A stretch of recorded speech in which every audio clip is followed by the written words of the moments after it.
Hello guys, welcome to Vibisha vlogs. ഇന്നലെ evening കുറച്ച് സാധനങ്ങൾ വാങ്ങാനായിട്ട് നെസ്റ്റോയിൽ പോകേണ്ടി വന്നിരുന്നു. അപ്പോഴാണ് ഒരു സാധനം എൻ്റെ കണ്ണിൽ പെട്ടത്. അതെന്താണെന്നല്ലേ? അതാണ് ജപ്പാനീസ് സ്നാക്കായിട്ടുള്ള യാൻ യാൻ. കുറേ നാളായിട്ട് ഇതെൻ്റെ കണ്ണിൽ പെട്ടിട്ട്, പക്ഷേ എനിക്ക് ഇന്നലെയാണ് ഇതൊന്ന് വാങ്ങാനായിട്ട് പറ്റിയത്.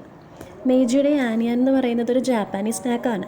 ഇത് 2 കമ്പാർട്ട്മെൻറ്റ്സ് ആയിട്ടാണ് വരുന്നത് കേട്ടോ. ഒരു സൈഡ് ബിസ്ക്കറ്റ് സ്നാക്കും മറ്റൊരു side chocolate, strawberry, vanilla, yoghurt എന്നീ ഡിപ്പിങ്സും ആണുള്ളത്. ഞാൻ വാങ്ങിയത് ചോക്ലേറ്റ് ഡിപ്പുള്ള യാൻ യാനായിരുന്നു കേട്ടോ. ഇത് ഓപ്പൺ ചെയ്യുമ്പോൾ 13ഓളം ബിസ്ക്കറ്റ് സ്റ്റിക്കുകളാണ് ഇതിലുള്ളത്. ഈ ബിസ്ക്കറ്റ് സ്റ്റിക്കുകൾ ചോക്ലേറ്റ് ഡിപ്പിൽ മുക്കി കഴിക്കുമ്പോൾ ഒരു പ്രത്യേക ഫീലാണ് കേട്ടോ. വെറുതെ കഴിക്കാവുന്നതാണ് ബിസ്ക്കറ്റ് ഫ്ലേവർ ആയതുകൊണ്ട്. പക്ഷെ കൂടുതൽ ടേസ്റ്റ് എന്ന് പറയുന്നത് അതുക്കും വില എന്ന് പറയുന്നത് ചോക്ലേറ്റ് ഡിപ്പിൽ മുക്കി കഴിക്കുമ്പോൾ തന്നെയാണ് കേട്ടോ. എനിക്ക് എന്തായാലും ഈ ബിസ്ക്കറ്റ് സ്റ്റിക്കും ഈ ചോക്ലേറ്റ് ഡിപ്പും ഇഷ്ടമായി. നിങ്ങൾക്ക് ഇഷ്ടമായോ ഇല്ലയോ ഒന്ന് കമൻറ്റ് ചെയ്യണം കേട്ടോ. വീഡിയോ ഇഷ്ടപ്പെടുകയാണെങ്കിൽ ലൈക്ക് കൂടി ചെയ്യണേ. സബ്സ്ക്രൈബ് ചെയ്യാനും മറക്കല്ലേ.